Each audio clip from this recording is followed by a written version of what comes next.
তো এই আলোচনাটা যারা বিয়ে করছেন রিসেন্ট তাদের কাজে লাগবে, আর যারা করেন নাই করবেন, শীঘ্রই করবেন, এদেরও কাজে লাগবে।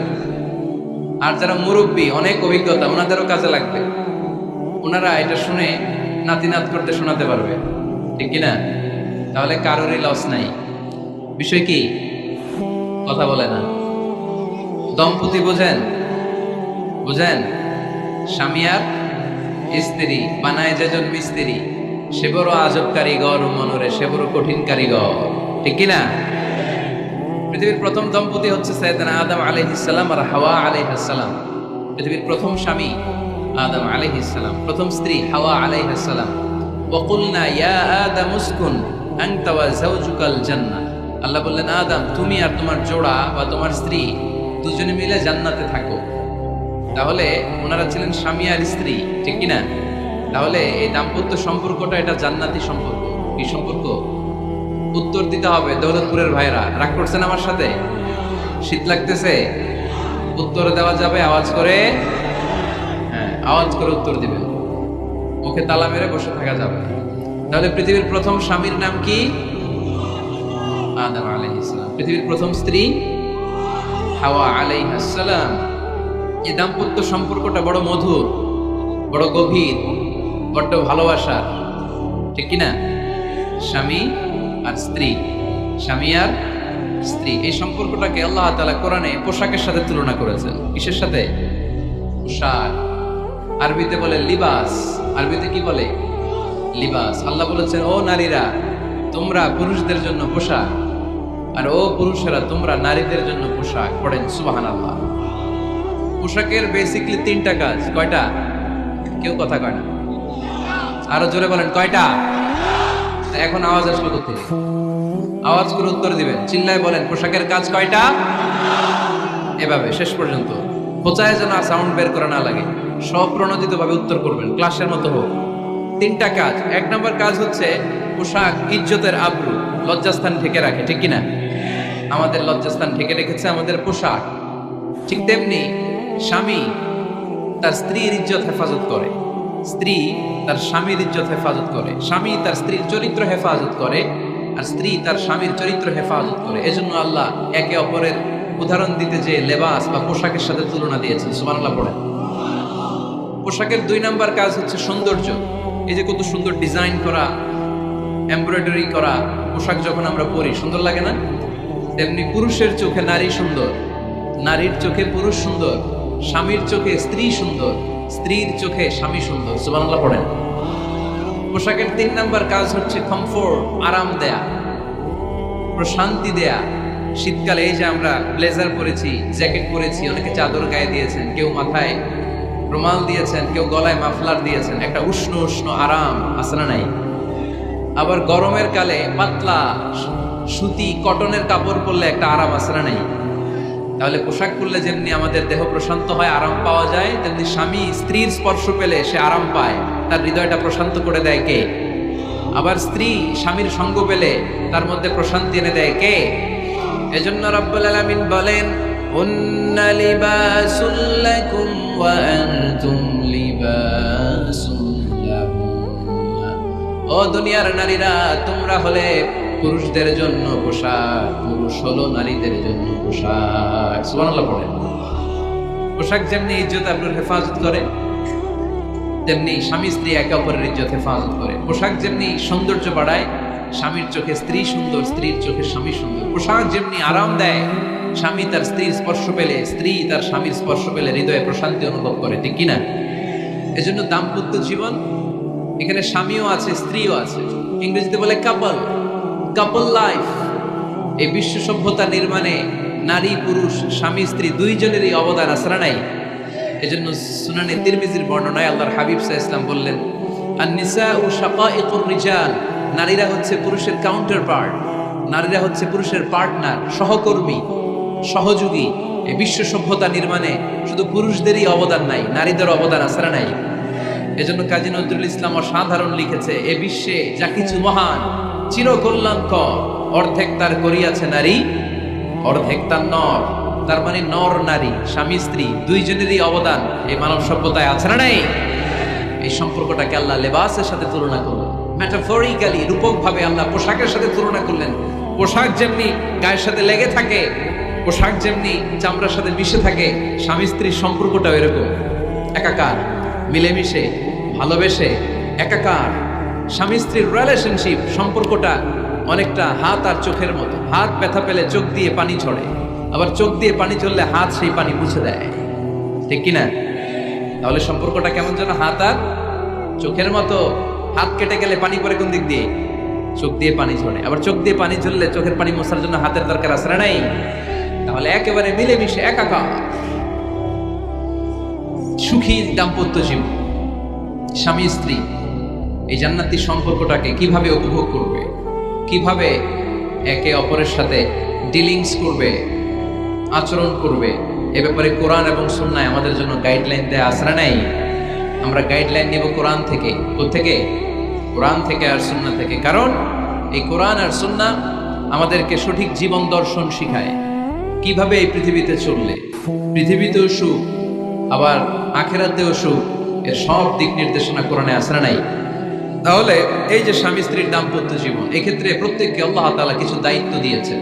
আজকে দায়িত্বগুলোর ব্যাপারে আমরা শুনব। স্ব স্থানে থেকে প্রত্যেকেই, স্বামী যদি স্বামীর দায়িত্ব পালন করে, স্ত্রী যদি স্ত্রীর দায়িত্বটুকু পালন করে, তাহলে দাম্পত্য জীবনটাকে জান্নাতি দাম্পত্য সুখ দিয়ে ভরে দিবে কে? আল্লাহ। আমাদের প্রত্যেকের দাম্পত্য জীবন সুখী হোক, সমৃদ্ধ হোক, আমরা চাই কি চাই না? অনেকে বলে হুজুর সুখ নাই, সুখ নাই, ঘরের ভেতরে গেলেই জাহান্নাম, আহা কথা শোনে না আমার। আবার স্ত্রীরা বলে হুজুর দোয়া করবেন, পরকিয়া করে, খালি এসএমএস পাঠায়, আমারে ভাল লাগে না এখন, এখন অন্যদিকে ঘুরে, এরকম আসরা নাই? দুই দিক থেকে অভিযোগ। বোনদের জন্য কোনো প্যান্ডেল ট্যান্ডেল আছে নাকি আজকে? হ্যাঁ, দিনের বেলা সমাবেশ ছিল তো, এটা হয়ে গেছে। তো মাইকের সাউন্ড নিশ্চয়ই, এই এদিকে উঠছে কে? টান দেন এদেরকে, ধরে টানেন টানেন, টাইনা বসান বসান, টান দেন টান দেন, হুজুরে ধরেন, হুজুরে ধরেন। ধরতে পারেন নাই হুজুরে? ধরছেন? হ্যাঁ টান দেন, এই তো টাইনা বসান। এদিকে তাকান, এদিকে হয়েছে, হ্যাঁ বসাই দিচ্ছে। এইভাবে চলবে একেবারে শেষ পর্যন্ত। উঠলে খবর আছে, শুরুতে সুযোগ দিয়েছি, সুযোগ নেন নাই। তো আমরা প্রথমে স্বামীর দায়িত্ব শুনবো। দাম্পত্য জীবনের স্বামীকে আল্লাহ তাআলা কি দায়িত্ব দিয়েছে, তারপর স্ত্রীকে আল্লাহ তাআলা কি দায়িত্ব দিয়েছে, এবং দুইজনের আবার কালেকটিভ সম্মিলিত কিছু দায়িত্ব আছে, এগুলো আমরা শুনবো। শুনতে রাজি আছেন তো? কষ্ট হচ্ছে আপনাদের? এই বাম দিকটা আমাকে কষ্ট দিয়েই যাচ্ছে, খালি আওয়াজ কথা। একটু থামছে আবার শুরু, কেন? আমার দিকে তাকান। আরেকজনে থামতে বলছে কি আপনার? এই থামো থামো, এগুলো বলেন কেন? আপনি থামেন, তাই তো হয়ে গেল। হ্যাঁ, আবার আমার সাথে কথা, আপনি চুপ। তো প্রথমে আমরা সম্মিলিত দায়িত্বের কথা শুনবো। সম্মিলিত ভাবে আল্লাহ স্বামী স্ত্রী দুইজনকে কিছু দায়িত্ব দিয়েছে, যে দায়িত্বটা দুইজনের উপরই বর্তায়।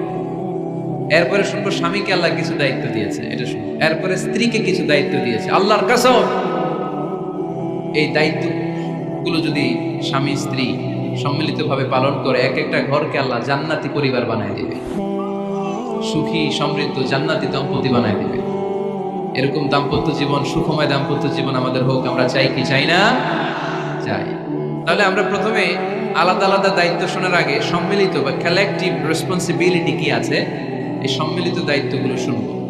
স্বামী স্ত্রীর দুইজনের কাঁধেই বর্তায় এরকম প্রথম দায়িত্ব হচ্ছে স্যাক্রিফাইস। দাম্পত্য জীবনের আসল খেলাটা হচ্ছে স্যাক্রিফাইসের খেলা। কিসের খেলা? স্যাক্রিফাইস। এটা লাগবে আমার বোনেরা, অথবা যুবতী বোনেরা, অথবা রিসেন্টলি বিয়ে হয়েছে এরকম বোনেরা। আজকে তো এক ভাই এসে দোয়া চাইল, হুজুর 3 দিন আগে বিয়ে হয়েছে আমার, একটু দোয়া করে দেন। তারপর যুবক ছেলেরা, তোমরা যারা বিয়ে করনি করবা, খেয়াল করে শোনো, এগুলো কাজে লাগবে। স্যাক্রিফাইসটা খুব জরুরি।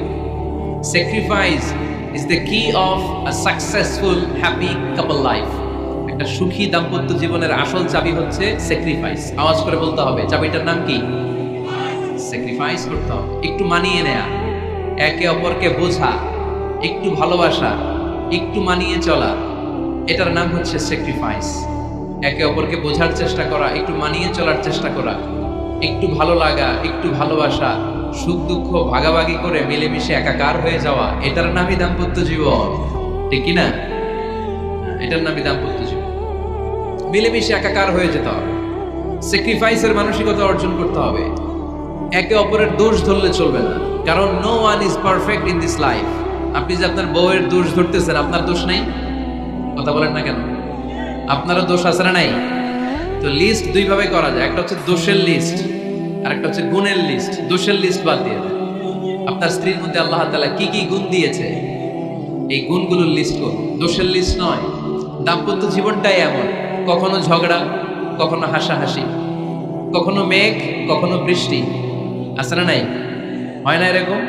আপস এন্ড ডাউনস, মাঝে মাঝে একটু ঝগড়া, মাঝে মাঝে আবার ভালোবাসা, আবার খুনসুটি, এগুলো মিলেমিশে একাকার করে স্যাক্রিফাইস দিয়ে একে অপরকে জয় করে নিতে হয়। কারণ no one is perfect in this world. এই পৃথিবীতে কেউই পারফেক্ট না।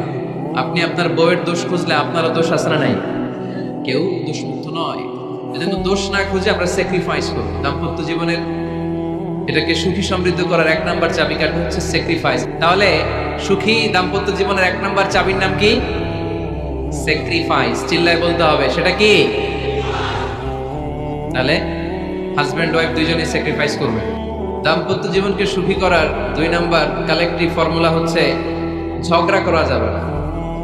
ঝগড়া আপনারা করেন নাকি ভাবির সাথে? ভাবির সাথে ঝগড়া করেন কে কে? দেখি হাত তোলেন।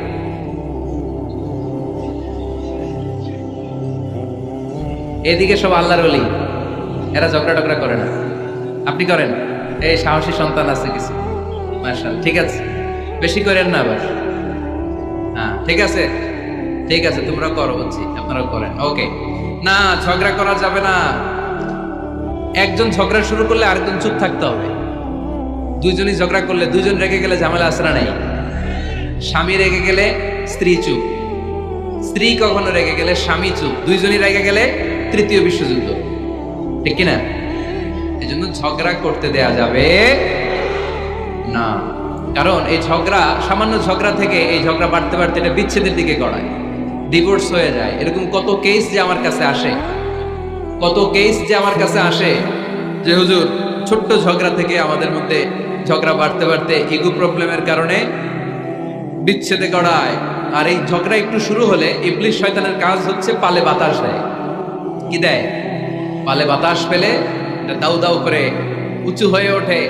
আগুনের মধ্যে যেমনি কেরোসিন ঢাললে দাউ দাউ করে জ্বলে, সামান্য ঝগড়ার ছোতা পেলে ইবলিস শয়তান খালি দাউ দাউ করে এই ঝগড়ার আগুনকে জ্বালিয়ে দেয়। ঠিক কিনা? এই জন্য ঝগড়া করবেন না, মেহেরবানি করে ঝগড়া শুরু করবেন না। যে কোনো মূল্যে এই ঝগড়াকে থামায় রাখতে হবে। তো ফ্যামিলিতে ঝগড়া অনেক সময় হয়ে যায়, কিন্তু একজন ঝগড়া করলে আরেকজন চুপ থাকতে হবে। ঝগড়া নিয়ে একটা মজার গল্প আছে, শুনবেন? বিশৃঙ্খলা ভোগ করলে তো গল্প শোনানো যাবে না, একেবারে চুপ। আমার দিকে তাকান, তাকিয়েছেন? ঝগড়া নিয়ে যে গল্পটা, সেটা হচ্ছে এক স্বামী ওয়াজ শুনে বাড়িতে গেছে রাত 11টায়। বাড়ির কাছাকাছি যেতে না যেতে স্ত্রীর আবার স্বভাব হচ্ছে রাতের খাবারটা স্বামীর সাথে একসাথে খায়, আলাদা খায় না। বাড়ির সামনে যেই স্বামী ফোন দিছে ওয়াইফকে, এই শুরু করার আগে দরজাটা খোলো, আমি চলে আসছি। তো ওয়াইফ এসে দরজা খুলে দিচ্ছে। এবার স্বামী ঘরে ঢুকে বলে, শুরু করার আগে রাতের খাবারটা দিয়ে দাও টেবিলে, খেয়ে ফেলে। স্ত্রী বেচারি ডাইনিং টেবিলে খাবার দিয়েছে, হাজবেন্ড বেচারা ওয়াশরুম থেকে ফ্রেশ হয়ে ডাইনিং টেবিলে বসেছে, স্ত্রীও বসেছে। তো খুব বড্ড গরম। হাজবেন্ড বলে, শুরু করার আগে ফ্যানটা ছাড়ো। এইবার তো স্ত্রী বেচারি রেগে মেগে আগুন, কি